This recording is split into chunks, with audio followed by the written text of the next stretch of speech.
When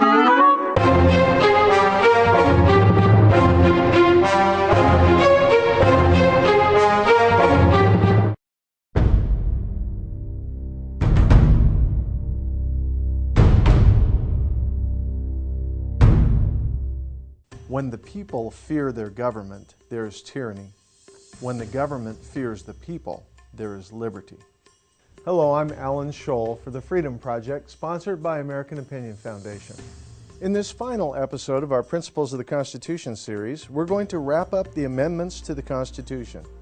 We've already covered the first 18, and today we're going to complete our series by discussing Amendments 19 through 27. Here's a question for you. True or false?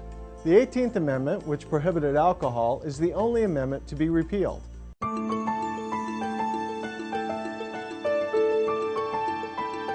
The answer is true. In 1919, the possession of liquor became illegal. However, 14 years later, that amendment was repealed with the creation of another amendment. To recap our last lesson, amending the Constitution is not an easy thing to do. While there are two ways to propose an amendment, the only way that has ever been used first requires a bill to be approved by a two-thirds majority of both the House of Representatives and Senate. If it passes, it goes on to the states, and then requires 3/4 approval to become an amendment. And remember, at no point does the President play any role in the process. Picking up where we left off, the 19th Amendment, passed in 1920, deals with women's suffrage. It guarantees every woman of age who is an American citizen the right to vote. 13 years later, the 20th Amendment, also known as the Lame Duck Amendment, was ratified. It establishes presidential and congressional terms, putting in place the dates of term commencements for Congress to be January 3rd and President to be January 20th. That same year, the 21st Amendment was passed, which repeals the 18th Amendment's ban on alcohol. It is the only amendment in the Constitution that repeals another. It once again allowed the possession, sale, and transportation of alcohol. In 1951, 18 years later, the 22nd Amendment was established. It limits the President to serving 2 terms in office, or a maximum of 10 years if the President was once a Vice President. 10 years after that, the 23rd Amendment was passed, allowing Washington, D.C. representation in the Electoral College. In 1964, the 24th Amendment was added to the Constitution. This allows any vote cast in a primary election to be counted, regardless of whether the voter has paid their taxes or not. The 25th Amendment, which passed 3 years later, deals with presidential succession. The amendment discusses protocol for situations such as presidential health concerns, resignation, and removal from office. 4 years later, the 26th Amendment was ratified, a popular amendment among teens. The 26th Amendment establishes the national voting age at 18.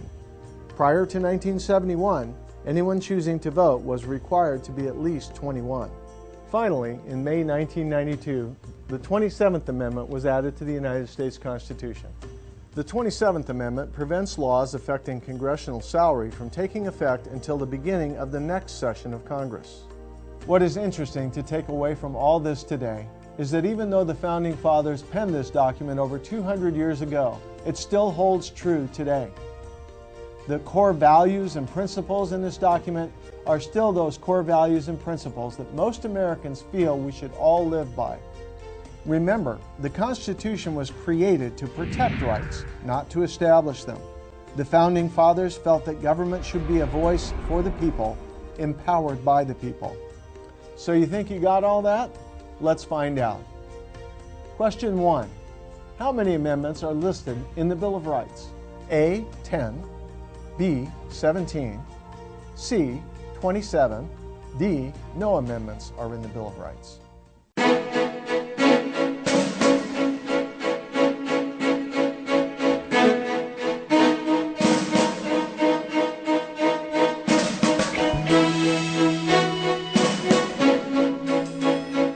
The answer is A.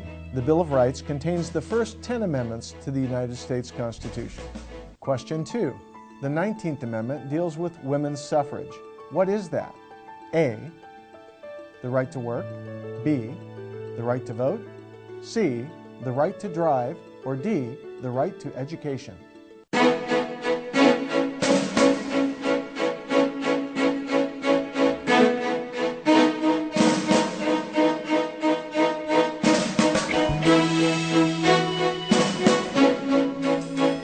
And the answer is B. The 19th Amendment guaranteed women of age who were legal U.S. citizens the right to vote.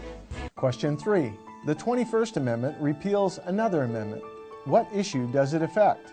A. The right to vote at 18. B. The right to smoke at 16. C. Presidential terms. Or D.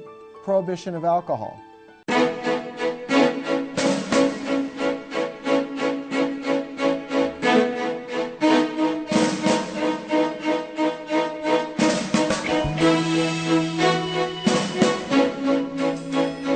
The answer is D.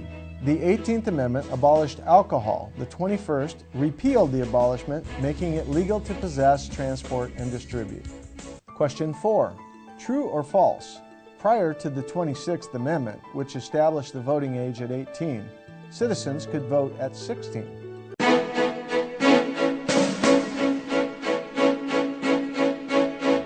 The answer is false. Before the 26th Amendment was ratified, a voting citizen had to be at least 21 years old to cast a ballot. Question 5. True or false? There are 3 ways to amend the Constitution, but only 2 have ever been used.